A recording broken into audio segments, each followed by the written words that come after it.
I'm Delpha-Medic, PTSD in the front lines. My name is Steve Wilton. I am your host. Welcome to my video podcast show.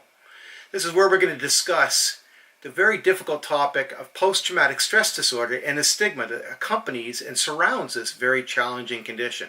You need to know a couple things about me. First thing is that I am not a physician. I am not a doctor.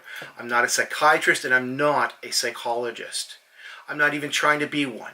What I am is a man who's been on the front lines serving the public as a first responder for the last 25 years. I have post-traumatic stress disorder. This is what the face looks like. I'm a real human being. Anything that I share on my video blogs, my regular blogs, is my own personal experience, my own strength, my own hope. It's things that I have learned from my own journey and the research that I have taken to further understand my condition. Today we're going to start a new series. It's called Sex and PTSD, Sex and Post-Traumatic Stress Disorder. It's a 4-part series. I know that's going to sound kind of funny to some of you. Oh, we're discussing sex. Sex is taboo. No, it's not. Sex is very real, very important, and it's very part of being human. It's extremely important part of being human. We don't realize how more important that it is until we really start to lose it. PTSD and sex really go hand in hand in a negative and positive way. In a negative way, it takes sex away from us from various different ways.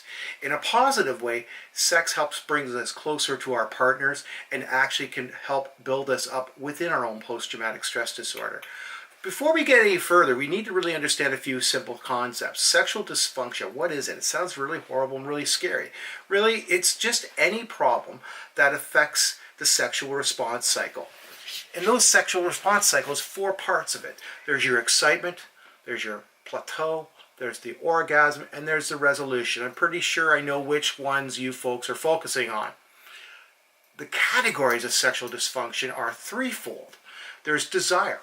Do I have any lack or interest in sex? Big question for some of us.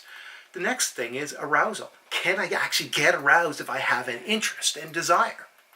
And the last thing is that I get the desire, I'm aroused, but I can't finish the act, or it takes me forever to finish the act.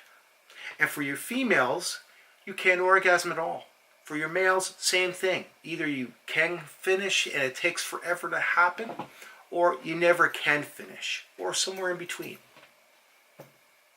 No matter how you carve that, it causes a lot of stress and a lot of problems within couples. It really causes a lot of confidence issues as individuals. And it's very challenging to discuss those problems within the sexual relationship. Causes of sexual dysfunction are threefold. There's biological, medical, and psychological.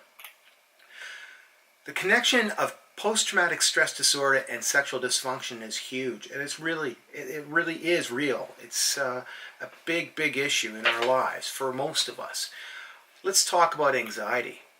When we have anxiety, we have excessive amounts of hormones and neurotransmitters and neurochemicals that are kicked into our bloodstream. These things have physical impacts in our ability for our blood vessels and our blood flow. So it affects the sexual functioning of our actual body. Emotional disconnection is probably one of the biggest things I want to talk about. It's a huge core symptom of post-traumatic stress disorder. When we disconnect from our emotions as individuals, that's our survival mode for most of us. We just disconnect. We don't realize we're doing it. We just do it at work. And then it happens at home. And then we get sick from PTSD and we further disconnect because we just don't want to feel.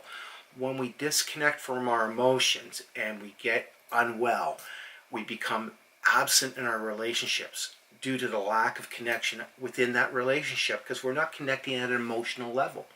The lack of this emotional connection develops to a problem and causes us issues with keeping and maintaining our intimacy within our relationships. There is nothing more important than the intimacy between a couple. The bedrock of a healthy emotional sexual relationship is intimacy. We all know this. Sex is further troubled and relationships become troubled when we have issues with trust and safety. I mean, that's a hallmark problem with post-traumatic stress disorder. I don't trust anything. And I always feel unsafe, or I'm looking for multiple different ways to ensure my own safety. We lose that sense of trust and safety because of our experiences on the job. It ruptures our sense of safety, and it causes huge issues with our trust levels. We then have a further problem with the inability to connect with our other folks, and especially our people that mean the most to us, our significant others. We avoid intimacy. When we become sexually aroused, for some people, it mimics the psychological experience of fear from a vulnerability standpoint. And because that happens, it flies in the face of the constant hypervigilance that many of us live in day to day before we start realizing what hypervigilance is and we start getting help. I can't be vulnerable and hypervigilant at the same time. The ability to become vulnerable and to have a sexual orgasm requires that I need to let go of the control around my environment. Another issue with the sexual experience as well is that, say we can get the desire, we get the arousal, and we start working on it, and we can't orgasm, or something happens during the act. This really can give us a real tailspin. Now all of a sudden, the inability to finish the sexual act, or a problem that happens during the sexual act, may trigger feelings of fear, helplessness, anger, and you may view the experience as a negative outcome. I can't get it up, I can't get off, I can't finish, or I get distracted and I'm not able to be focused and present with my partner.